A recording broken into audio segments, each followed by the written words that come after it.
Question 8 asks us to fill in the two-column proof with the following missing information.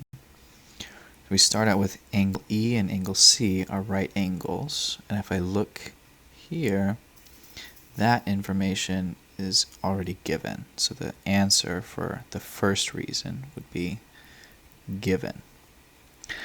Now I look at statement 2, that's blank, but I see that the reason is the definition of right triangles. Okay. Well, the definition of a right triangle is a triangle that has a right angle in it.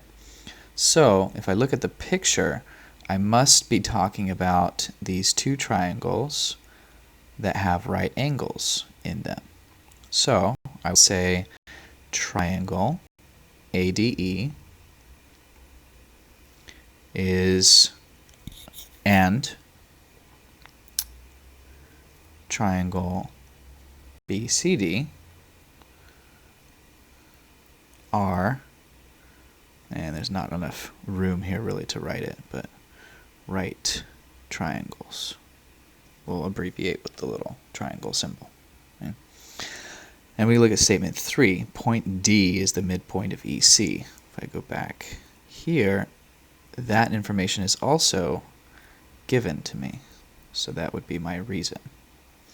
Now, if I go out to the diagram, I should annotate the diagram, because I know that if point D is the midpoint, then I'm going to know this next piece of information. If I know that that's the midpoint, then I know that ED is congruent to CD. So I mark ED, side ED, congruent to side CD. And that's the definition of a midpoint, because it cuts a segment in half. So now, triangle ADB is an isosceles triangle with base AB. That is up here. That's also given to me. But I should annotate the diagram with that information. So if it's an isosceles triangle, that means the base has a different side length than the sides. That means AD and BD have the same side length. I'm actually going to use 3 slash marks here because I've already used 1 for DE and CD. Okay, now the definition of an isosceles triangle, that's what we just marked here. AD is congruent to BD because an isosceles triangle has 2 sides congruent. Just remember, isosceles has 2 sides congruent.